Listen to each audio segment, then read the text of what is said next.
नमस्कार, आप सभी का स्वागत है हमारे चैनल पर। आप देख रहे हैं खबरें फटाफट और मैं हूं आपके साथ वैशाली गोगिया। चलिए आपकी सुबह की चाय की चुस्कियों के साथ जान लेते हैं दिन भर की सारी गर्मा गर्म खबरों के बारे में। दोस्तों, हाल फिलहाल में सबसे ज्यादा टॉक पॉइंट जो है वो है कोरोना वायरस और उसकी वैक्सीन का लोगों तक पहुंचना। साथ ही साथ भारत के इस चुनावी माहौल में कोरोना वायरस वैक्सीन का अच्छे से इस्तेमाल करना बीजेपी के द्वारा। इसके अलावा बीजेपी के द्वारा अलग अलग नए फैसले लेना जो कि देश की जनता के हित में हो।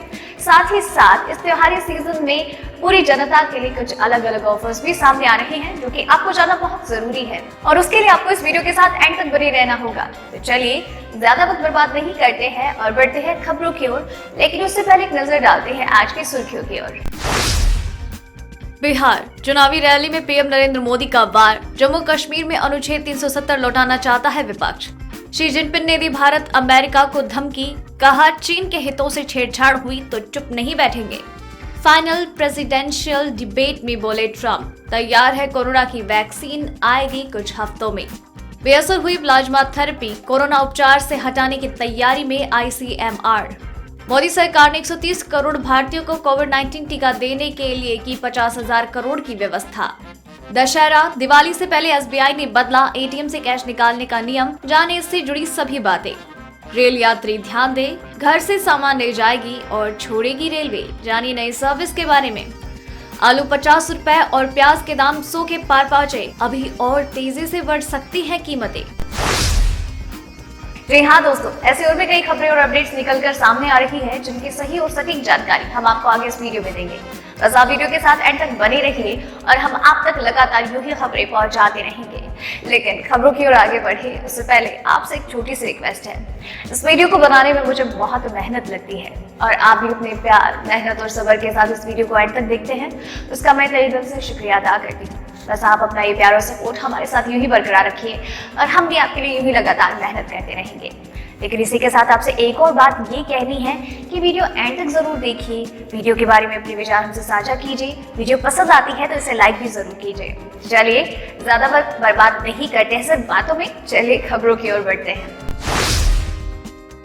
भारत में कोरोना वायरस के मामलों में पाए जाने की रफ्तार धीमी हो गई। शुक्रवार को देश में बीते 24 घंटे में 50,000 से ज्यादा मामले सामने आए और 600 से ज्यादा लोगों की जान गई। इस समय अवधि में 70,000 से ज्यादा लोग ठीक हुए। देश में फिलहाल कोरोना के एक्टिव केस 6,95,509 हैं। डिस्चार्ज या ठीक हो चुके लोगों की संख्या 69,48,497 है और मृतकों की संख्या 1,17,306। बताया जा रहा है कि फिलहाल देश में कुल 9.29% एक्टिव केस हैं, जबकि 89.20% केस डिस्चार्ज या ठीक हो चुके हैं। चलिए बढ़ते हैं अगली खबर की ओर।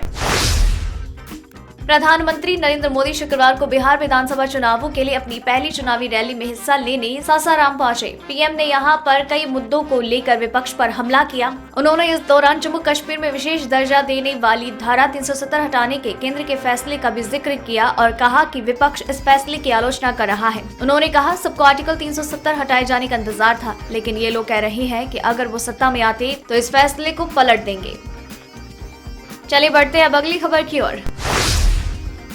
चीन की भारत और ताइवान को लेकर अमेरिका के साथ तनाव की स्थिति बनी हुई है। इन सब के बीच चीन के राष्ट्रपति शी जिनपिंग ने धमकी दी है कि चीन की संप्रभुता, सुरक्षा और विकास के हितों से छेड़छाड़ हुई तो वो चुप नहीं बैठेंगे। भारत और अमेरिका का नाम लिए बिना ही शी जिनपिंग ने कहा, अगर किसी भी ताकत ने चीन को तोड़ने की कोशिश की तो वो चुप नहीं बैठेंगे। उन्होंने कहा कि अगर इस तरह की गंभीर स्थिति आती है तो चीन की जनता मुंहतोड़ जवाब देगी। जिनपिंग ने अपने भाषण में हालांकि किसी देश का नाम नहीं लिया, लेकिन ऐसा माना जा रहा है कि जिनपिंग ने भारत और अमेरिका को लेकर ये बात कही, क्योंकि जिनपिंग का बयान ऐसे समय में आया है जब चीन के भारत और अमेरिका के साथ संबंधों में तनाव काफी ज्यादा है।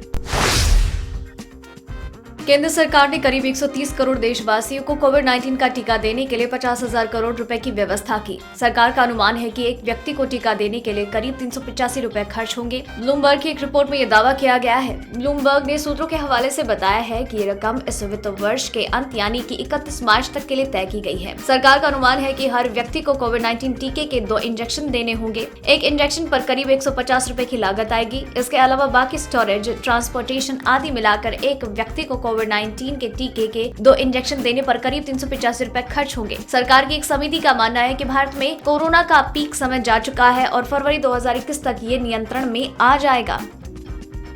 चलिए बढ़ते हैं अगली खबर की ओर। आईसीएमआर ने प्लाज्मा थेरेपी को लेकर एक बड़ा बयान जारी किया है, जिसे कोविड-19 से पीड़ित गंभीर मरीजों के लिए जीवन रक्षक के रूप में माना जा रहा है। आईसीएमआर के महानिदेशक ने कहा है कि कोविड-19 के प्रबंधन के लिए राष्ट्रीय नैदानिक प्रोटोकॉल से प्लाज्मा थेरेपी को हटाया जा सकता है। उन्होंने कहा कि कोविड-19 प्रबंधन के लिए राष्ट्रीय टास्क फोर्स के साथ चर्चा की है। अब संयुक्त निगरानी समिति के साथ आगे चर्चा कर रहे हैं और राष्ट्रीय गाइडलाइन से प्लाज्मा थेरेपी को हटाने पर विचार हो रहा है। सितंबर में सामने आए आईसीएमआर के अध्ययन से पता चला कि प्लाज्मा थेरेपी कोविड-19 के गंभीर मरीजों की जान बचाने में विफल रही है। चलिए बढ़ते हैं अगली खबर की ओर। अमेरिकी राष्ट्रपति डोनाल्ड ट्रंप ने गुरुवार पर डेमोक्रेट राष्ट्रपति पद के उम्मीदवार जो बिडेन के साथ अपनी अंतिम बहस में कहा, कोरोना की वैक्सीन तैयार है और कुछ हफ्तों में उपलब्ध हो जाएगी। इससे पहले राष्ट्रपति ने वादा किया था कि अमेरिकियों को 3 नवंबर के चुनाव से पहले टीके मिलेंगे। ये है वो बातें जो ट्रंप अब तक कोरोना वायरस की वैक्सीन के बारे में कह चुके हैं। डॉक्टर्स का कहना है कि मैं इम्यून हो चुका हूँ। ट्रंप ने कहा, हम हफ्तों में टीका लगवा देंगे, घोषणाएं होंगी। जॉनसन एंड जॉनसन एक अच्छा काम कर रहा है। फिर वैक्सीन के विकास की दिशा में काम करने वाली मॉडर्न, फाइजर और अन्य कई कंपनियां हैं।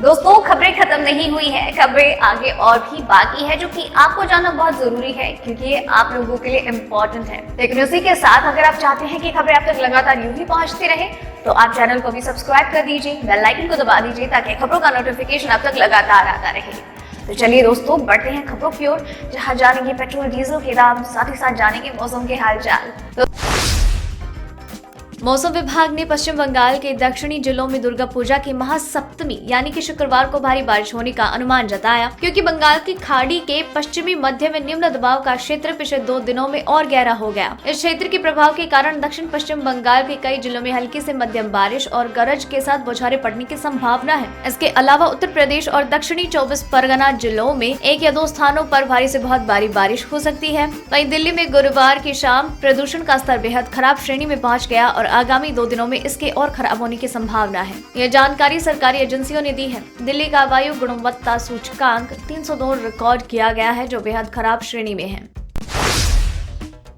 डोमेस्टिक मार्केट में डीजल के दाम लगातार 21वें दिन स्थिर रहे। पेट्रोल के दाम पिछले 1 महीने से ज्यादा समय से जस के तस बने हुए हैं। दिल्ली में आज पेट्रोल 81.06 रुपए और डीजल 70.46 रुपए प्रति लीटर के हिसाब से बिक रहा है। मुंबई में पेट्रोल 87.74 रुपए, डीजल 76.86, कोलकाता में पेट्रोल 82.59 और डीजल 73.99। इसी तरीके से चेन्नई में पेट्रोल 84.14 और डीजल 75.95 रुपए प्रति लीटर के हिसाब से बिक रहा है।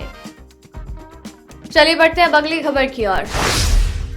देश के सबसे बड़े सरकारी बैंक एसबीआई ने एटीएम से कैश निकालने का नया नियम लागू किया है। नए नियम के अनुसार अब आपको 10,000 से ज्यादा की कैश निकासी के लिए ओटीपी की जरूरत होगी, यानी आप बिना ओटीपी के पैसे नहीं निकाल पाएंगे। आपको बता दें कि एसबीआई ने इस नियम को पहले ही लागू किया था। 18 सितंबर से इसे 24 घंटे के लिए लागू किया जा चुका है। इससे पहले एसबीआई ने 1 अक्टूबर से विदेश जाने वाले पैसे का नियम भी बदल दिया है। अब ग्राहकों को विदेश में लेन देन के लिए टैक्स चुकाना पड़ता है, यानी कि ग्राहकों को विदेश पैसा भेजने पर अतिरिक्त चार्ज देना होगा। चलिए बढ़ते हैं अब अगली खबर की ओर।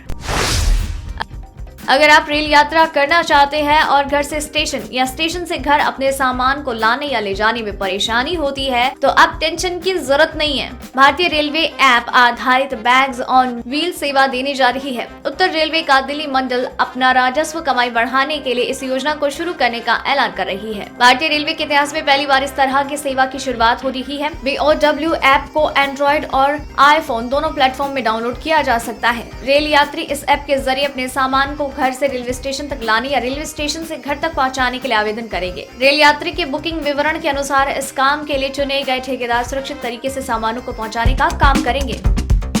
चलिए बढ़ते हैं अब अगली खबर की ओर।